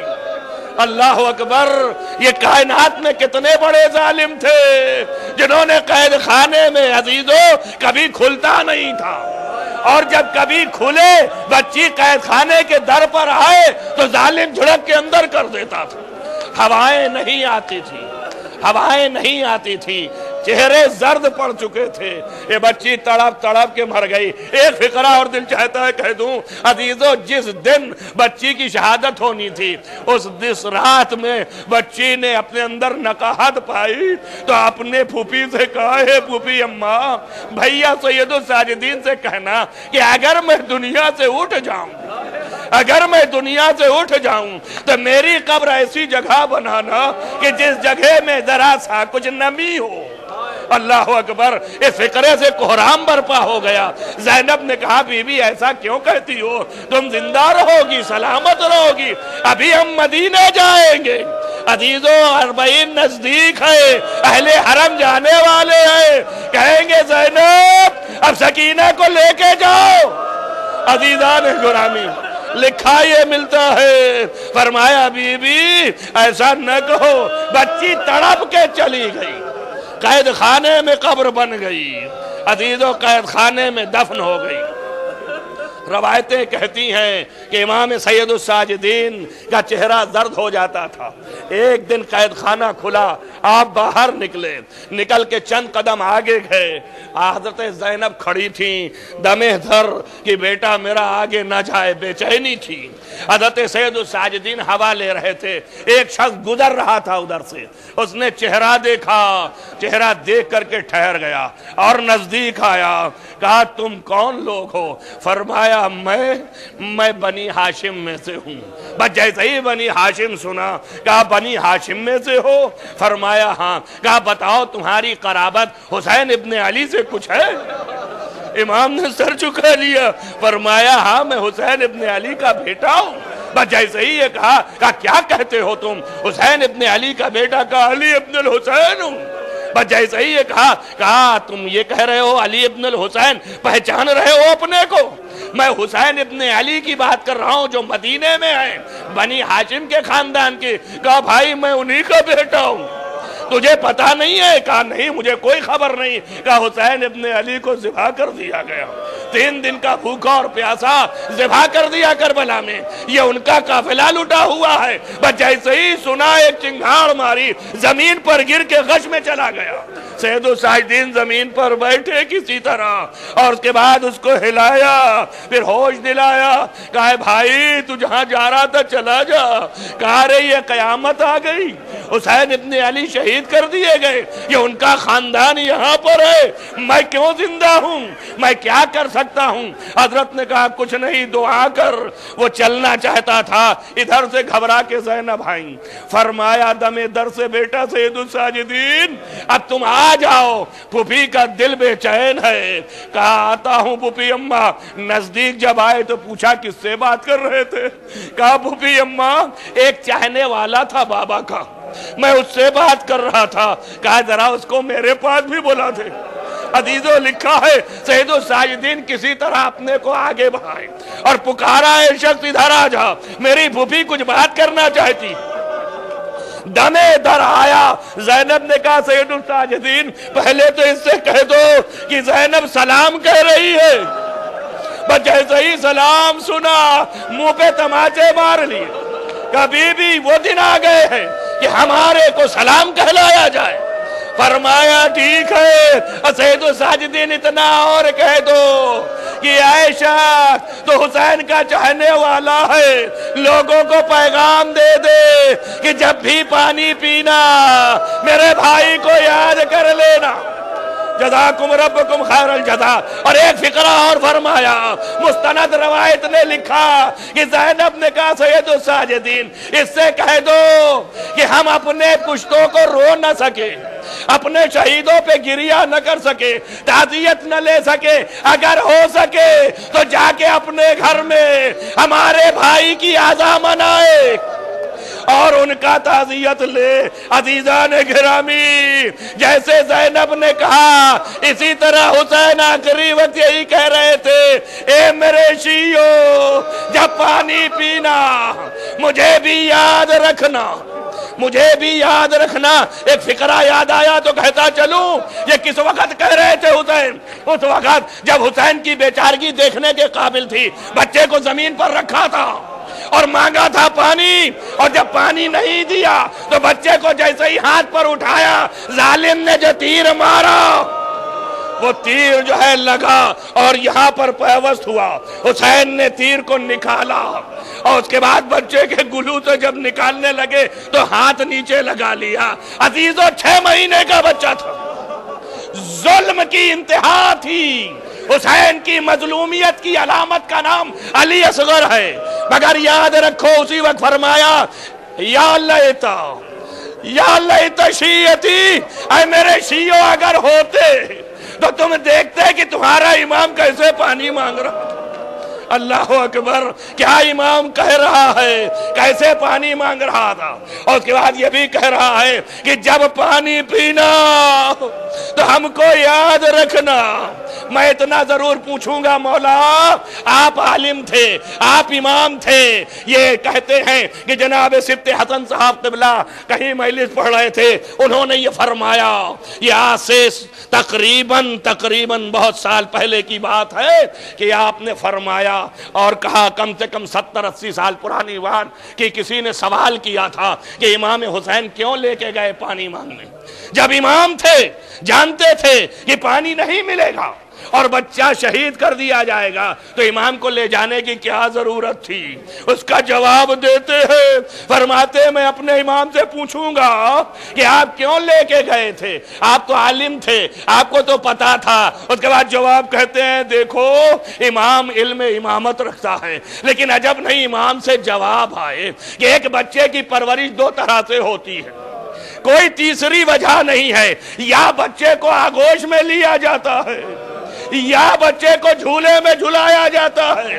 امام یہ جان رہا تھا کہ عصر عاشور گھر میں آگ لگ جائے گی، جھولے جل جائیں گے، بعد از اس کے کہ خیمہ جل جائے، بیویوں کے ہاتھ پسے گردن باندھ دیے جائیں گے، تو یہ بچہ کس آغوش میں ہوگا؟ عزیزہ لے کے چلے گئے، ظالم نے ایسا تیر مارا کہ کائنات تک مظلومیت کے سینے میں یہ تیر پیوست رہے۔ سيعلم الذين ظلموا اللهم إني أسألك بحق فاطمة وعبيها وبالها وسر المستودع فيها أن تصلي على محمد وآله بارے لہا تجھے واسطہ محمد وآل محمد، معبود گناہان کبیرہ و صغیرہ عفو فرما، نیک اعمال کی توفیق عنایت فرما۔ بارے لہا جہاں جہاں بھی محبان آل محمد ان کے حفظ امان میں رکھ، روضہ مقدس کی حفاظت فرما، تمام محبان آل محمد کے مریضوں کو شفا عنایت فرما۔ بارے اللہ تمام محبان آل محمد جو دنیا سے اٹھ گئے جوار معصوم میں جگہ عنایت فرما، خصوصاً یہاں پر جو مریض ہیں ان کو شفا عنایت فرما۔ بانی مجلس کے گھر کے مریضوں کو شفا عنایت فرما، خصوصاً علی عباس رضوی صاحب کو شفا عاجل و کامل عنایت فرما۔ بارے اللہ امام کو ظہور جلد از جلد فرما، اس عبادت کو قبول فرما، ان کا ظہور جلد از جلد فرما، ان کے اصحاب انصار میں شمار فرما۔ اللہم تقبل من الدعاء بحق محمد وآل محمد ماتم حسین۔ حسین حسین حسین حسین حسین حسین حسین حسین حسین حسین حسین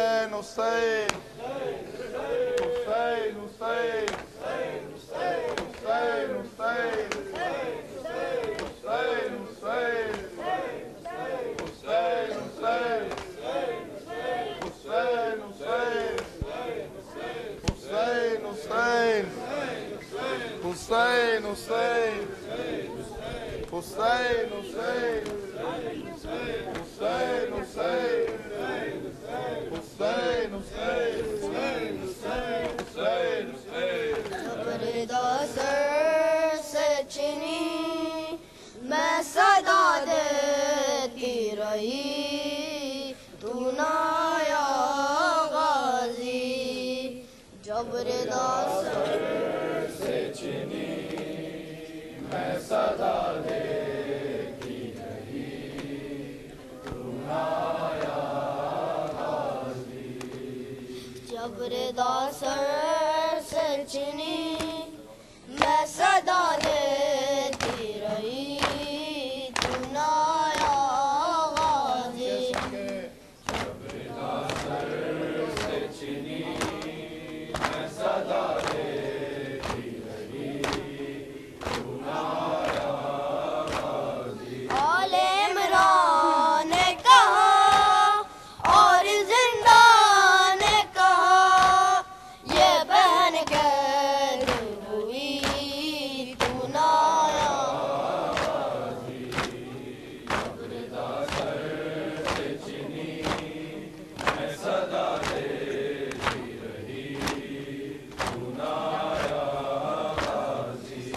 پانی نہ ملے تیری خوشبو تو رہے تیرے بازو نہ کٹے شائے مشکی دچ دے یہ مگر ہو نہ سکا تیرے بازو ہے جدا مجھ پہ تشلا لبے تو نہ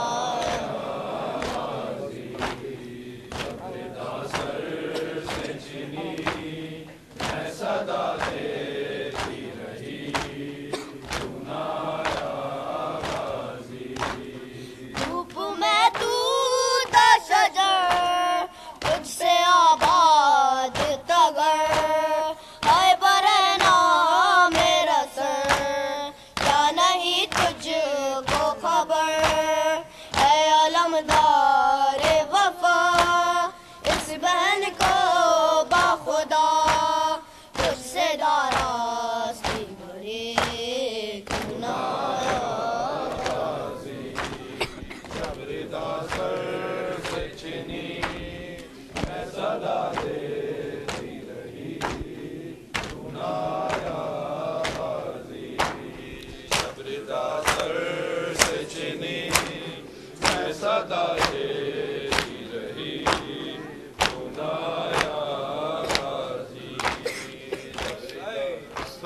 حسین حسین حسین حسین حسین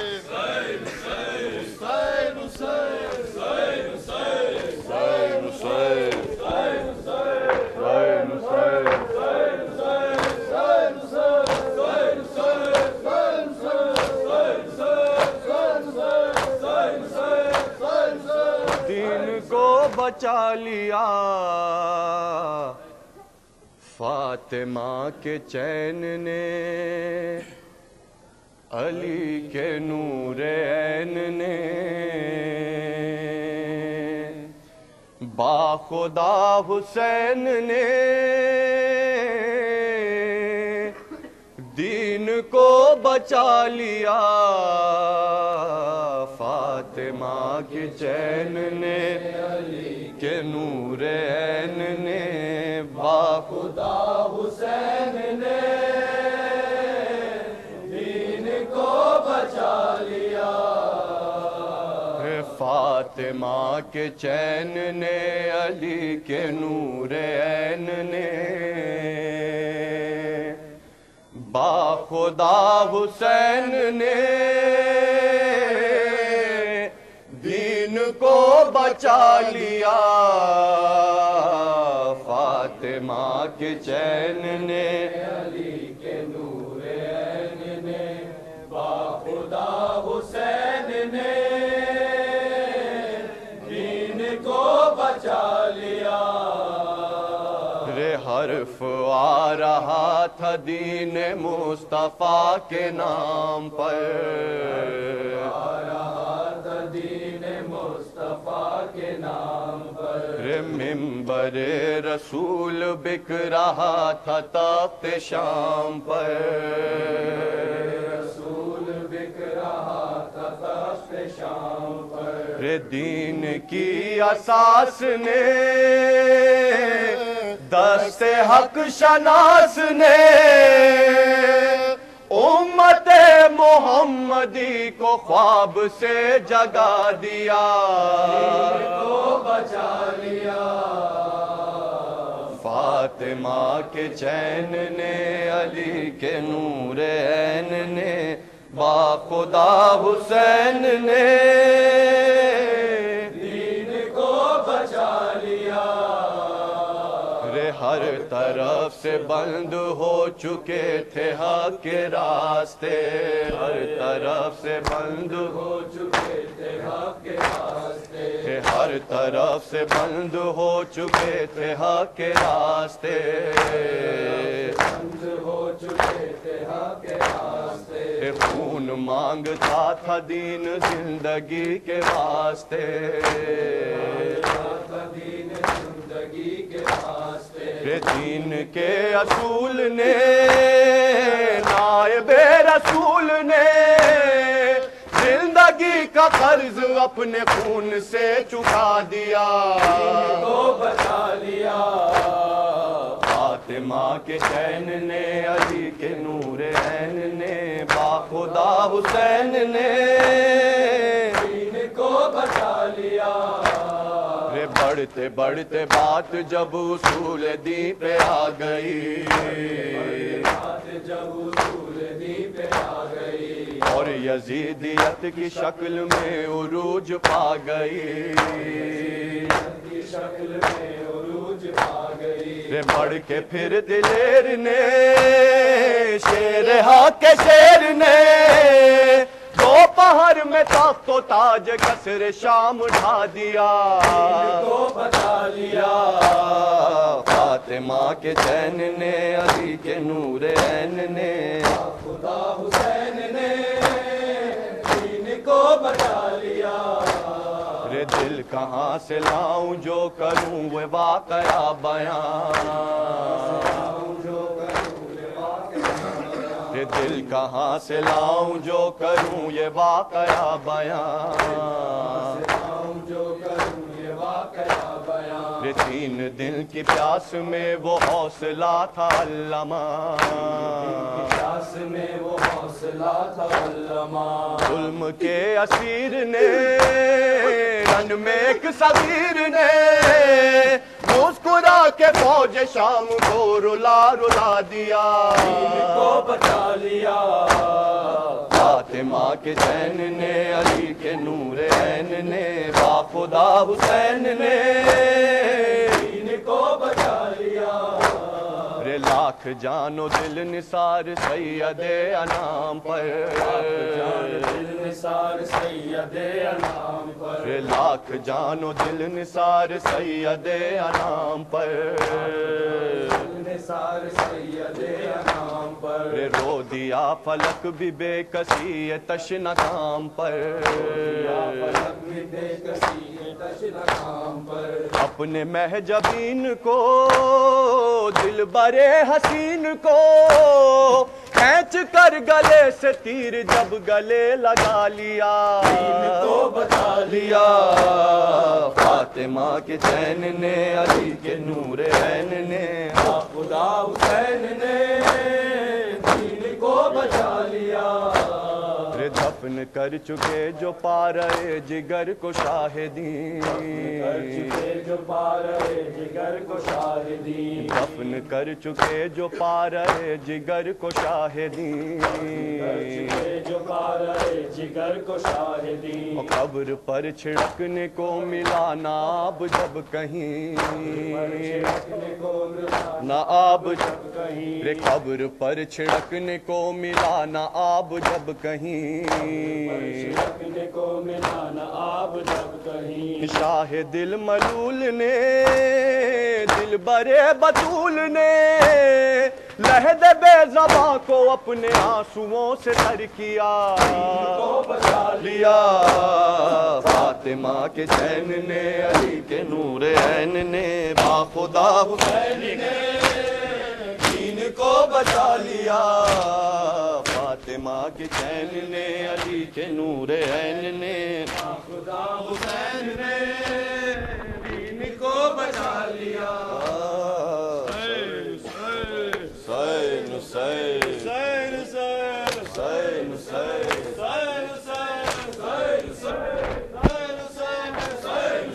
مادر حسین تیرے نام ہر درود اور ہر سلام، مادر حسین تیرے نام ہر درود اور ہر سلام، مادر حسین تیرے نام ہر درود اور ہر سلام، مادر حسین تیرے نام ہر درود اور ہر سلام، مادر حسین تیرے نام زوج علی سر بلند فاطمہ عظیم و ارجمند جس کے آستان پاک کے خود سے آنے عرش ہے غلام ہر درود اور ہر سلام مادر حسین تیرے نام ہر درود اور ہر سلام مادر حسین تیرے نام زوج علی سر بلند فاطمہ عظیم و ارجمند جس کے آستان پاک کے خود سے آنے عرش ہے غلام ہر درود اور ہر سلام مادر حسین تیرے نام ہر درود اور ہر سلام مادر حسین تیرے نام ہاں وہ فاطمہ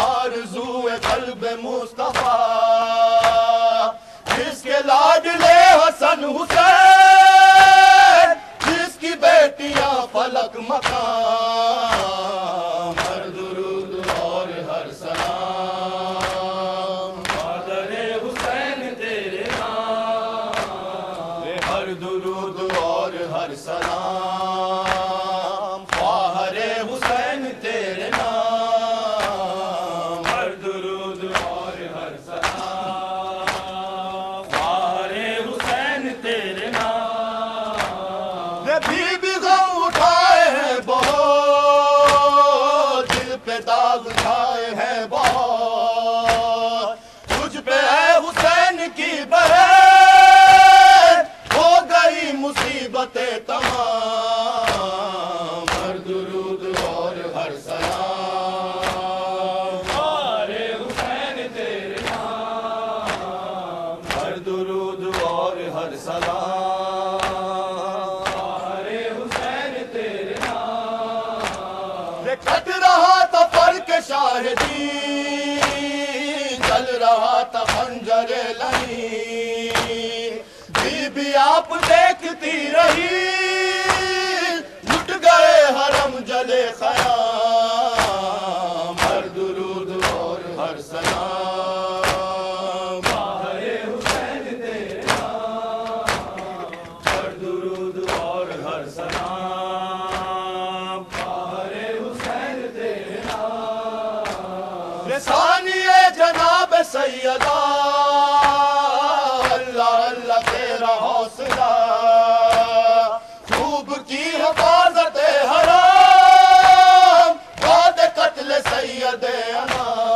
انام ہر درود اور ہر سلام خواہر حسین تیرے نام ہر درود اور ہر سلام دختر حسین تیرے نام ہر درود اور ہر سلام دختر حسین تیرے نام بی بی آپ پر ستم ہوئے مر گئے پدر کا غم لیے آئے جیتے جی نہ چھٹ سکا قید خانہ امیر شام ہر درود اور ہر سلام